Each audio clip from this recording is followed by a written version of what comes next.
La pandémie de COVID-19 a entraîné des perturbations majeures dans le système de santé canadien. Les ressources ont été mises à rude épreuve avec de longues listes d'attente aux urgences et pour d'autres soins. Est-il possible d'aider le système surchargé? Mieux travailler en faisant moins? Moins de tests et de procédures qui ne sont peut-être pas vraiment nécessaires? Dans le balado d'aujourd'hui, comment choisir avec soin? Une campagne mondiale visant à mettre un terme aux tests et traitements médicaux de faible valeur qui n'aident pas vraiment les patients et pourraient même leur porter préjudice. Également, pourquoi la pandémie peut être une excellente occasion, un bon moment pour faire des changements. Bonjour et bienvenue au balado d'information sur la santé au Canada. Ici, Ali Agnan, et je suis ravie d'animer cette conversation où nous examinons notre système de santé et les données avec un regard sur les problèmes et les solutions. Rappelez-vous que les opinions et les commentaires de nos invités ne reflètent pas nécessairement ceux de l'ICIS. Cependant, il s'agit d'une discussion libre et ouverte et celle-ci porte sur la surconsommation de tests et de traitements, la campagne pour y mettre un frein et les 5 questions que les patients peuvent poser pour obtenir les meilleurs soins avec le moins de risques possible.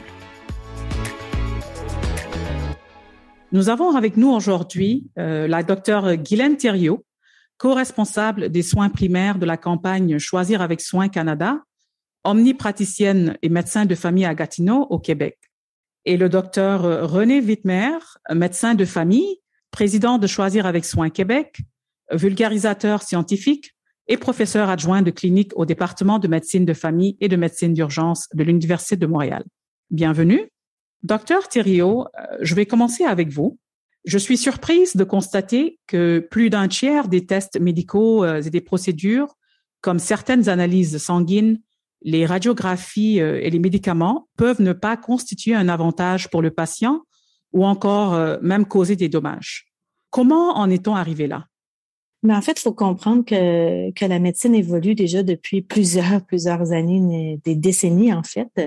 Et au début, on n'avait pas beaucoup de tests ou de traitements qu'on pouvait offrir aux patients. Et puis en plus, les données sur ces tests et traitements-là étaient vraiment on n'en avait pas beaucoup. Donc, graduellement, cette idée-là que tout test ou tout traitement était utile et pouvait servir aux patients s'est implantée, mais avec l'explosion du nombre de tests, du nombre de thérapies ou d'interventions qu'on peut faire aux patients, mais on a peut-être oublié de se poser des questions à un certain moment donné. Mais là, on s'en rend compte depuis déjà, je dirais, 10, 15, 20 ans qu'il y a probablement un problème. Puis, c'est pas tous les tests, toutes les procédures, tous les traitements qui sont sur le même niveau. Il y en a qui ont des bénéfices pour les patients, c'est certain, mais il y en a qui n'ont pas de bénéfices, en fait.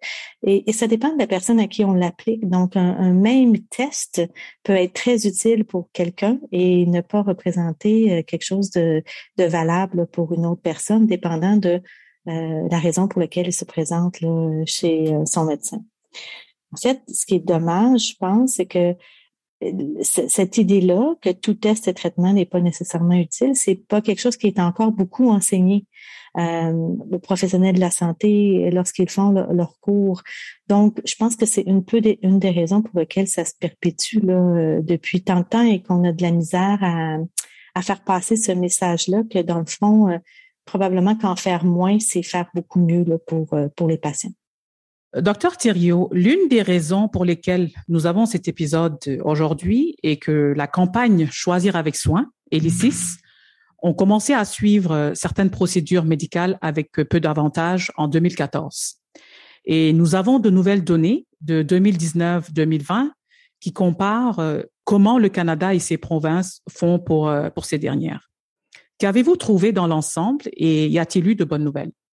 En fait, oui, je pense que globalement, le rapport, c'est une bonne nouvelle. En fait, en 2017, le premier rapport a un peu mis sur la table le fait qu'il y avait de la surutilisation de tests et traitements. Là, c'était clair, on avait des données.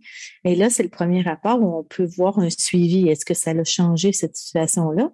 Puis le rapport regarde, en fait, 12 examens et ou traitements. Et sur les 12, il y en a 8 pour lesquels il y a eu une diminution. Donc, c'est quand même, je crois, oui, une bonne nouvelle. Ce qu'on voit, c'est ce qui semble le plus difficile à travailler, Pour le moment, c'est ce qui a rapport à l'imagerie, parce qu'on voit que dans les 4 recommandations sur les 12 là, qui n'ont pas vraiment changé, ben on en a 3 qui sont de l'imagerie. Donc, par exemple, les imageries du cerveau, les CT scans ou les tomodensitométries du cerveau après un trauma crânien, mais un trauma crânien mineur, là, sans signe préoccupant. Les imageries du dos. Alors, tu sais, ça arrive très fréquemment que les Canadiens ont mal au dos.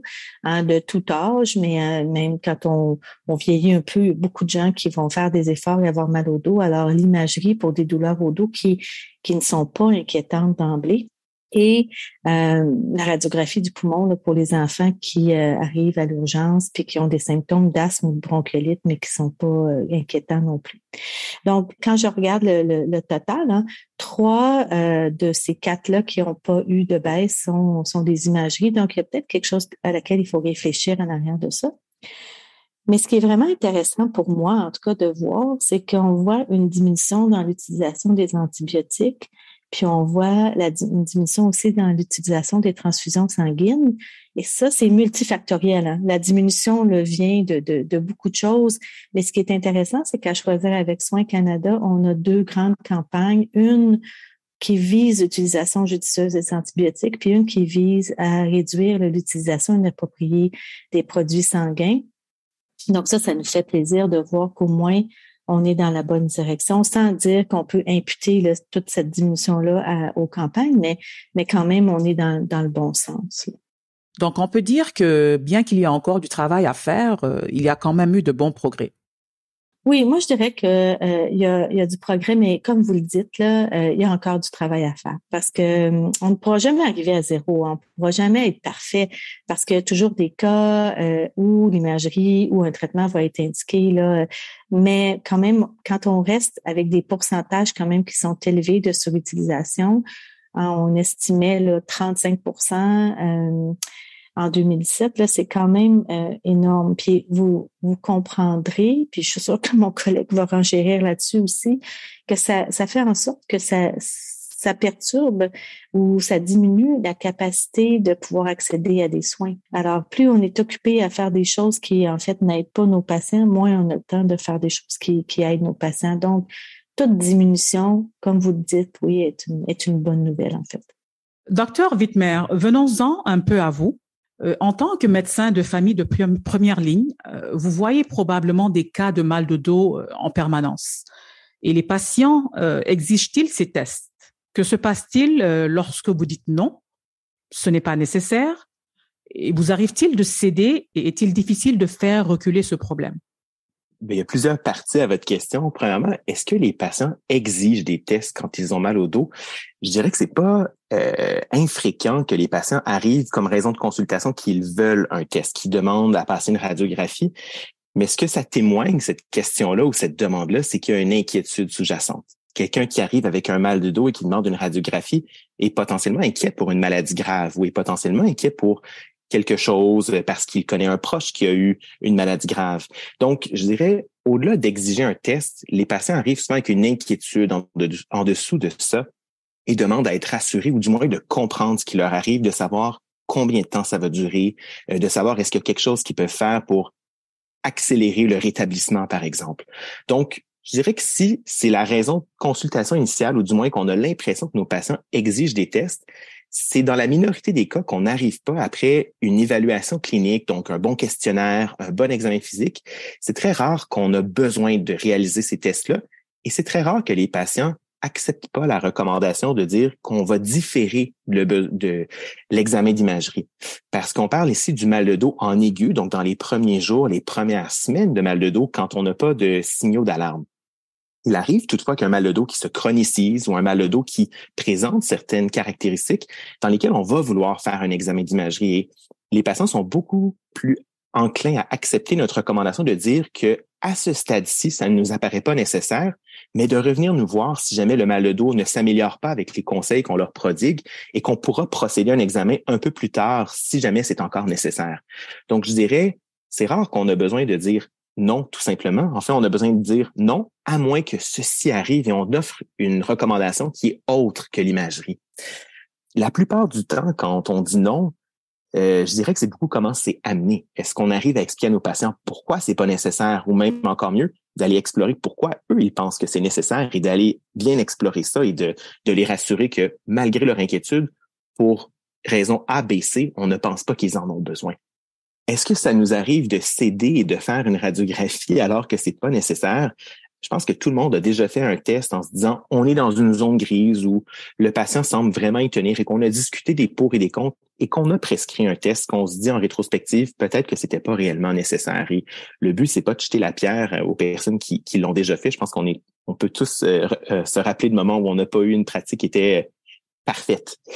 On sait d'ailleurs, c'est une question intéressante parce qu'on sait qu'il y a plein de facteurs qui influencent pourquoi les cliniciens prescrivent des examens ou des traitements alors qu'ils savent que c'est pas complètement utile. Et je prends l'exemple des antibiotiques. On sait que le niveau de fatigue des cliniciens, à quel moment on est dans la journée ou dans un quart de travail à l'urgence, on sait que ça influence la propension à prescrire certains tests ou traitements. Donc, c'est très intéressant de savoir que les cliniciens, on reste des humains et qu'on est sensible à des propres biais personnels qu'on peut avoir et aussi notre niveau de fatigue, tout simplement. Effectivement, et je pense également que c'est très important d'avoir cette relation de confiance entre le médecin et son patient pour ne pas installer de doute. Oui, la confiance et la relation, je dirais, on est privilégié comme médecin de famille, on développe des liens avec nos patients, ils nous connaissent, on les connaît, ils font confiance en notre jugement professionnel. Donc, c'est peut-être plus facile de bien expliquer ça aux patients qu'on connaît bien et qui savent qu'ils vont être en mesure de nous revoir si jamais les choses ne s'améliorent pas, par rapport à peut-être dans un contexte comme des soins d'urgence où des fois on n'a pas ce lien qui est établi avec les professionnels, mais ça nous illustre vraiment comment la capacité à développer un lien rapidement puis de créer un lien de confiance entre les professionnels et leurs patients, c'est vraiment un élément clé pour réduire la surutilisation de certains tests et traitements. Effectivement. Docteur Thériault, la surconsommation d'antibiotiques suscite une énorme inquiétude au niveau international, car une utilisation inappropriée peut conduire à des bactéries résistantes aux antibiotiques et à des infections impossibles à traiter. Lorsque vous avez commencé à mesurer ce phénomène en 2014, à quel point les choses étaient-elles mauvaises? Et qu'avez-vous constaté dans les dernières données? Et est-ce que c'était acceptable? Et quelle est la gravité du problème? Et comment y remédiez-vous aujourd'hui? En fait, je préciserais que Choisir avec Soin Canada ne fait pas de mesures. Hein. C'est l'ICIS qui nous permet d'avoir des mesures pour savoir si on, comme je disais tantôt, si on s'en va dans la bonne direction là, avec nos actions. En fait, c'est effectivement un grave problème, comme vous l'avez nommé. La résistance aux antibiotiques. J'ai été quand même surprise d'apprendre que 5400 personnes meurent chaque année au Canada à cause de causes qui sont attribuables à la résistance aux antimicrobiens. C'est quand même beaucoup de gens. Et si on ne fait rien, si on ne fait pas différemment en utilisant nos antibiotiques, ben, ça va simplement augmenter, puis on va probablement doubler ce nombre de décès-là d'ici quelques dizaines d'années. Donc, ce qu'on fait à Choisir avec Soin Canada, on a une campagne qui s'appelle Pour une utilisation judicieuse des antibiotiques. Ça fait déjà plusieurs années. Je crois que c'est 2018 ou 2019 qu'on a commencé la campagne. Donc, on a de nombreux outils et pour les patients et pour les cliniciens pour se rappeler de choses qui sont, oui, de la base, mais tu sais, ça vaut la peine des fois de se rappeler de la base, de savoir quand est-ce que je dois vraiment traiter un mal de gorge ou avec des antibiotiques, je veux dire, ou quand est-ce que je dois traiter une otite. On a développé, grâce à un partenariat avec Eric's Files, qui est un organisme canadien aussi, une prescription virale. Donc, en fait, c'est comme si je vous donne une prescription avec toutes les informations que je veux vous donner. Donc, c'est qu'est-ce que je pense que vous avez et qu'est-ce que vous pouvez faire pour vous soulager, mais il n'y a pas d'antibiotiques là-dessus. Et on croit que ça peut avoir un impact, en tout cas pour aider le clinicien à sentir qu'il est utile aux patients, puis pour répondre aux besoins des patients qui sont justement de savoir qu'est-ce que j'ai, un peu comme le mal de dos tantôt que Dr. Whitner parlait, hein, il veut savoir un peu qu'est-ce que j'ai puis qu'est-ce que je peux faire pour soulager mes symptômes. Parce que encore là, le fait de dire que les patients vont venir puis vont exiger des antibiotiques, c'est pas vraiment la réalité, là, en tout cas, telle que décrit dans les études. Ils veulent vraiment savoir qu'est-ce qu'ils ont, ils sont inquiets, puis ils veulent avoir un plan là, pour adresser leurs symptômes. Donc, cette campagne-là est encore présente. On l'a mis à jour pendant la COVID. On a changé nos outils un peu. Là, la COVID, on pense que ça commence à diminuer. On est en train encore de mettre ces outils-là à jour et on a maintenant une prescription virale aussi adaptée aux enfants depuis quelques mois là, sur le site web. Parfait. Merci, Dr. Thériault. Dr. Wittmer, je sais que c'est un problème avec les familles. Surtout avec les enfants qui demandent des antibiotiques. Vous êtes peut-être en phase avec le fait de choisir avec soin. Mais qu'en est-il de vos collègues? C'est intéressant parce que je pense que ça perpétue un mythe, cette idée-là que les patients ou encore les parents d'enfants ou leurs familles veulent des antibiotiques. Pour enchérir sur ce que Dr. Thériault disait un peu plus tôt, je pense que les gens qui nous consultent veulent ultimement savoir ce qu'ils ont. Et surtout savoir s'ils ont besoin d'antibiotiques. Je pense que la plupart des patients ou leurs familles, quand on leur explique qu'ils n'en ont pas besoin parce qu'ils sont atteints d'une infection qui est virale et qui ne s'améliorera donc pas avec des antibiotiques, la plupart sont bien prêts à accepter qu'on ne fera pas de prescription lors de la visite et qu'on les invite à nous recontacter si ça ne se résout pas dans le nombre de jours auxquels on s'attend. C'est essentiel, je crois, d'avoir des attentes réalistes par rapport à la durée des symptômes. Et je prends l'exemple de la toux. La durée moyenne d'une toux virale, c'est généralement plus de 2 semaines. Et les gens sont surpris d'entendre ça, mais de savoir que c'est normal pour un enfant qui tousse de tousser sur une longue durée, même quand c'est une infection virale, à moins d'avoir d'autres caractéristiques qui nous font croire qu'il y a une infection bactérienne. Le traitement, c'est de l'observation, du repos et d'attendre que les choses passent dans la majorité des cas. Donc, je crois que malheureusement, de la façon qu'on le visualise souvent, on perpétue le mythe que c'est une attente que les patients ont. Et ce qui est intéressant, c'est que la littérature nous démontre que le fait de prescrire les antibiotiques, ça corrèle pas nécessairement avec le fait que les patients nous en formulent la demande, mais avec la perception qu'on a comme clinicien d'à quel point nos patients ou leurs familles en veulent. Donc, tout est une question de communication encore et de voir c'est quoi les attentes de nos patients. Ça arrive régulièrement que je demande à mes patients s'ils s'attendaient à sortir avec une prescription d'antibiotiques. Et la plupart des gens vont me répondre seulement si vous pensez que c'est nécessaire. Et la réponse n'est pas systématiquement qu'ils veulent les antibiotiques. Maintenant, je reviens à votre question, qu'est-ce qu'il y en est de mes collègues? Je pense qu'on est autour de la table, on est des gens qui essayons de choisir avec soin, qui essaient d'utiliser judicieusement les antibiotiques. Mais je dirais que j'ai l'impression que les tendances tendent à s'améliorer. Je pense qu'il y a eu beaucoup d'efforts de conscientisation auprès des professionnels et auprès du public sur les enjeux et les effets délétères des antibiotiques, particulièrement les antibiotiques inutiles. Donc, intuitivement, en tout cas, sans chiffre à l'appui, j'aurais tendance à vous dire que sur le terrain, j'observe que c'est plus facilement accepté par les familles et par les patients. Et c'est aussi une tendance que je vois auprès de mes collègues qui prescrivent moins d'antibiotiques qu'avant. Quand je regarde mes résidents, moi, je travaille en milieu universitaire, donc je vois des stagiaires et je vois le changement avec les années où on les a quand même mieux formés et être capable de vraiment bien expliquer aux parents ou aux enfants quand ils ont vraiment besoin d'antibiotiques ou pas. Et je crois qu'on est quand même sur une bonne piste pour le futur, on aura des générations de cliniciens qui sont de plus en plus sensibilisés à cette problématique-là.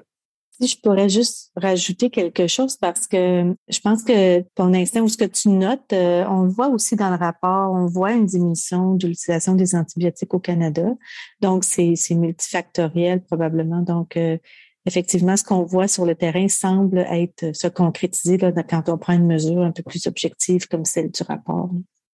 J'avoue que en tant que parent, ce rapport me permet de mieux comprendre beaucoup de choses parce que je me suis retrouvée chez le médecin avec ma fille qui toussait beaucoup et quand le médecin me disait il y a rien à donner, ça va passer, j'avais du mal à comprendre parce que je me disais il faut vraiment quelque chose pour l'aider ou bien pour que la toux cesse, mais avec le temps, ça passe, mais effectivement. Donc encore, je reviens sur la confiance. Il faut. Et ça rejoint vraiment l'importance d'une bonne communication, que les parents ne sortent pas là avec l'idée que leur enfant n'a rien parce qu'ils objectivent. Mon enfant a quelque chose et d'expliquer que leur enfant n'a pas rien. Il a simplement quelque chose, par contre, qui n'est pas aidé par les antibiotiques. Et c'est pas la même chose, ça. Effectivement. Et il faut y croire. Il faut y croire, avoir la confiance. Un parent qui arrive devant nous, que ça fait 3 nuits qu'il dort pas parce que son enfant fait de la fièvre, je pense que ça prend de l'empathie à la base et se dire, ouh là là, il a eu des journées difficiles, on va essayer de bien expliquer les choses. Un autre domaine est celui des tests préopératoires. Et j'ai été surprise d'apprendre que certains patients subissent des radiographies pulmonaires et des tests d'effort cardiaque pour des procédures à faible risque, comme une endoscopie ou une chirurgie oculaire. Ces tests sont-ils vraiment nécessaires et pourquoi les faire en premier lieu, Dr. Wittmer? En fait, vous mettez le doigt sur un problème. On sait que l'examen préopératoire est fréquemment surutilisé, dans le sens qu'il est utilisé dans des contextes où ça n'apporte aucun avantage, ça ne changera pas la conduite.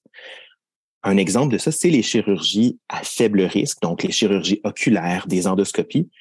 Dans la plupart des cas, on n'a pas besoin de faire de tests préopératoires parce que ça ne changera pas notre conduite, comme c'est une chirurgie qui est à faible risque. C'est différent si on a un patient qui s'en va en chirurgie cardiaque. C'est une chirurgie qui est à plus haut risque de complications. Et là, on va se poser des questions, est-ce qu'il y a certains tests qui seraient nécessaires? Maintenant, on le sait que c'est inutile dans les cas où c'est des chirurgies, entre guillemets, mineures, si je peux dire. Pourquoi est-ce qu'on continue à faire ces tests-là alors qu'on sait que c'est inutile? Une des choses qu'on sait, c'est que les cliniciens ont des habitudes. Et dans ces habitudes-là, ils ont, si je peux me permettre l'expression, des mauvais plis aussi qu'on prend avec le temps. Et des fois, c'est dur de défaire des habitudes qu'on a quand on a toujours procédé d'une certaine façon, qu'on a toujours demandé des tests dans toutes les chirurgies qu'on fait. Ces habitudes-là tendent à rester avec nous. Donc, on a tendance à continuer à faire la même chose. Plein d'arguments aussi sont apportés par les cliniciens quand on les questionne sur les raisons pour lesquelles ils font des procédures ou des tests ou des traitements inutiles, et tout le monde a l'impression de manquer de temps et que de simplement continuer la même façon de procéder qu'ils ont toujours fait, c'est une façon de sauver du temps. Ultimement, probablement qu'on sauve pas tant de temps que ça parce que ça nous prend du temps rédiger les demandes de consultation, faire le suivi des analyses qu'on demande, gérer les trouvailles fortuites qu'on peut faire et qui étaient inattendues des fois sur ces examens-là. Donc, ultimement, probablement qu'on sauve pas tant de temps que ça et ça rallonge les délais pour les patients qui auraient besoin d'un examen préopératoire et pour qui ça va vraiment changer la façon qu'on va procéder pour leur intervention. Donc, il y a plusieurs raisons pourquoi ça se fait encore et des fois, c'est simplement aussi un manque d'information. Le fait que les gens ne savent pas que dans les contextes de chirurgie à bas risque, ce n'est pas nécessaire de faire ces investigations préopératoires-là. Les médecins et les professionnels en général, je crois, sont aussi très craintifs à l'idée d'avoir des plaintes ou d'avoir des complications. Donc, je pense qu'il n'y a pas un clinicien qui se lève le matin en se disant qu'il va faire des tests inutiles par exprès. Les gens ne font pas ça de façon consciente et le font dans la bienveillance, dans l'idée de faire le mieux pour leurs patients. Et cette idée-là que d'en faire plus, c'est mieux que d'en faire moins, c'est très ancré dans nos esprits, alors qu'on sait que c'est pas toujours vrai. Et c'est vrai pour nos patients aussi. Des fois, on a cette idée-là qu'il n'y a pas de risque à faire un examen, alors qu'on sait que ces examens-là peuvent comporter des risques quand ils ne sont pas utilisés dans le bon contexte. En effet. Et qu'est-ce que la campagne Choisir avec soin a recommandé et que s'est-il passé entre les deux rapports?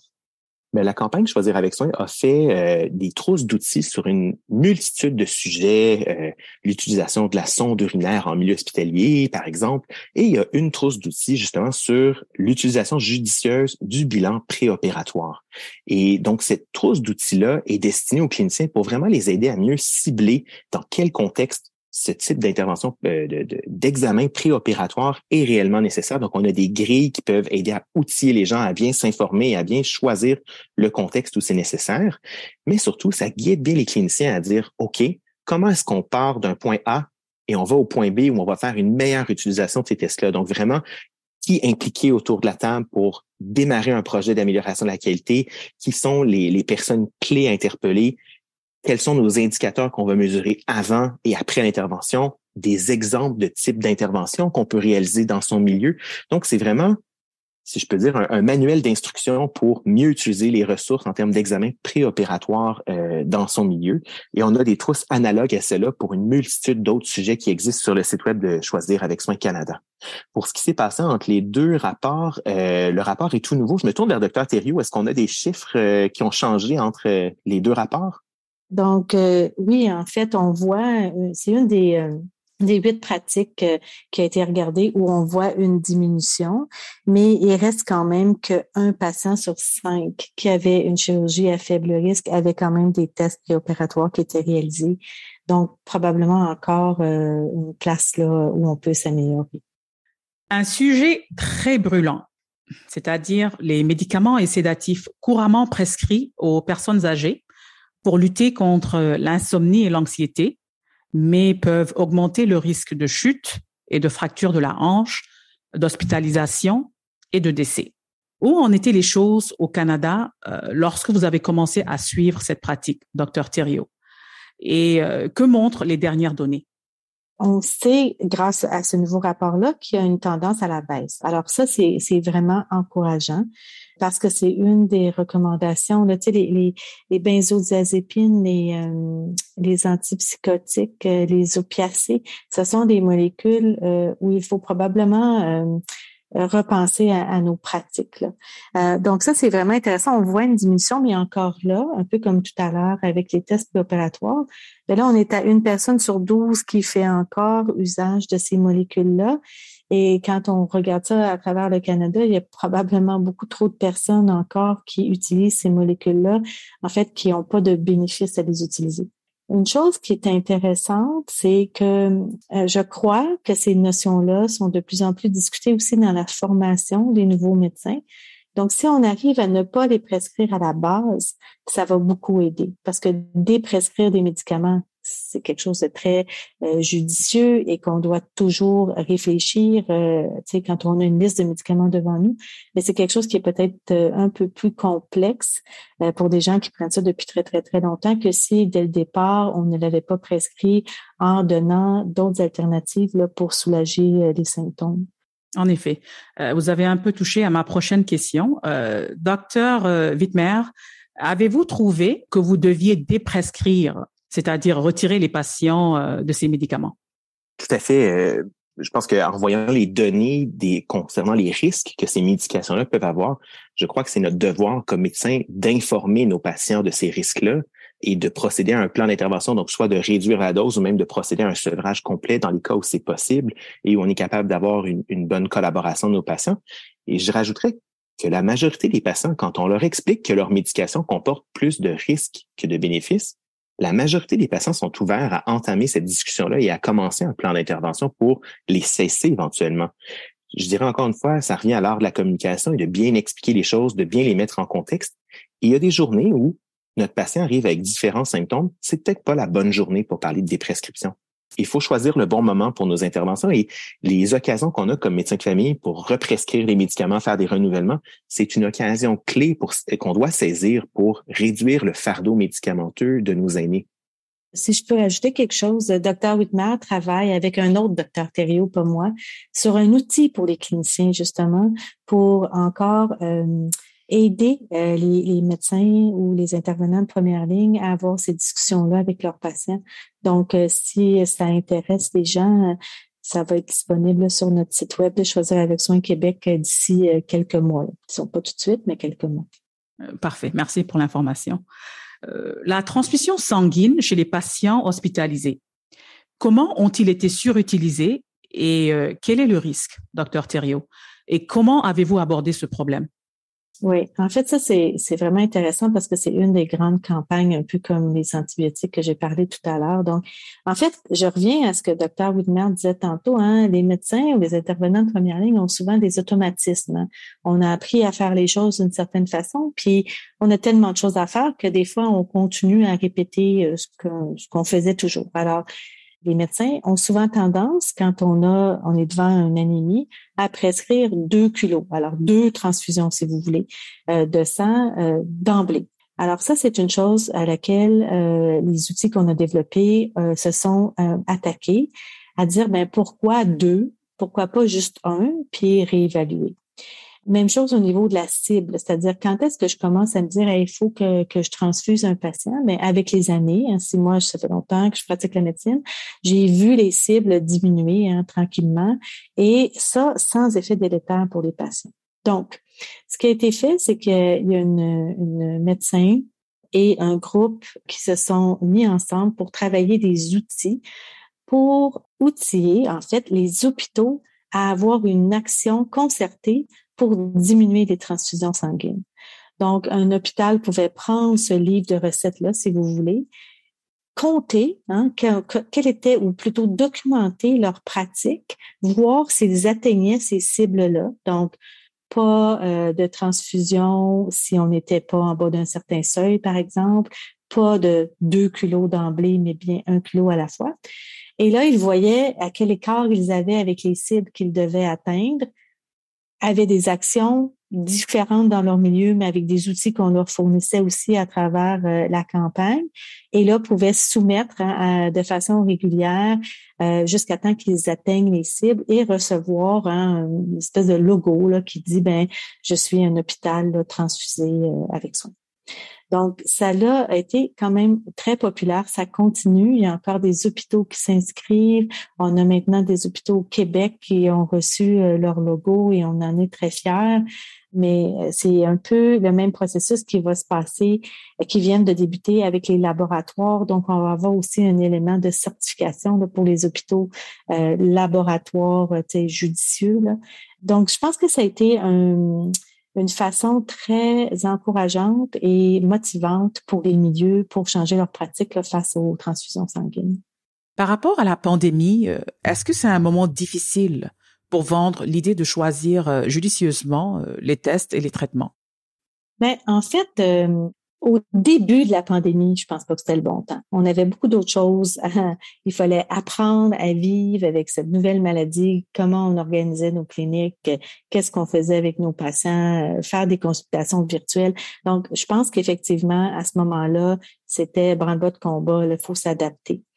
Mais ce que la pandémie a fait au fil du temps, c'est qu'elle nous a fait réaliser à quel point notre système de santé était fragile. À quel point il était à la limite, je pense, de ce qu'il pouvait donner à la population. Alors là, je pense que le message vient très bien donner un éclairage nouveau sur cette problématique-là.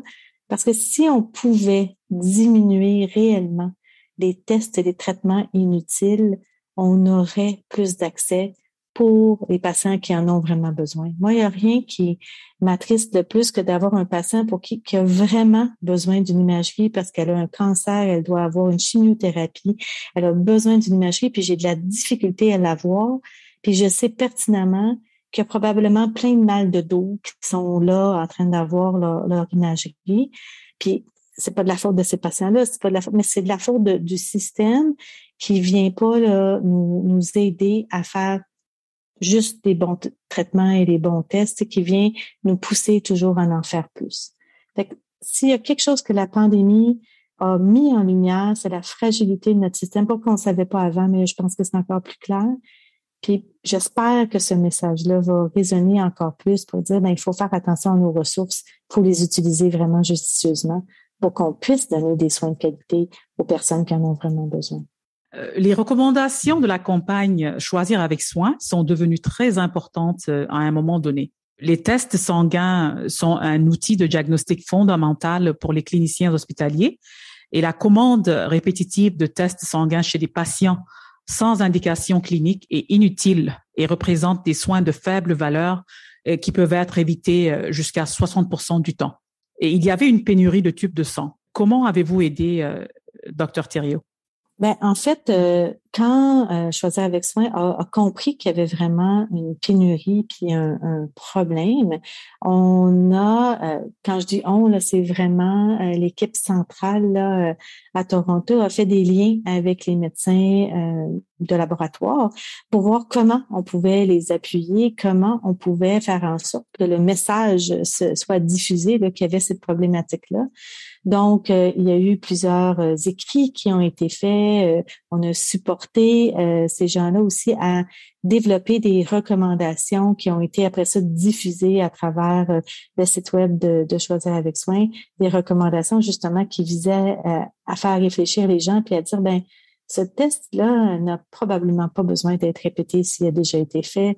Ce test-là n'a pas besoin d'être répété à une fréquence si accrue, etc., pour diminuer justement l'utilisation des tubes sanguins, parce que c'était les tubes de prélèvement qui étaient en difficulté d'approvisionnement. Donc, s'il y a une problématique comme ça, on est là pour aider les gens à mettre leur message d'une façon qui peut être diffusée et qui va avec le message, en fait, d'en faire moins pour faire mieux, en fait.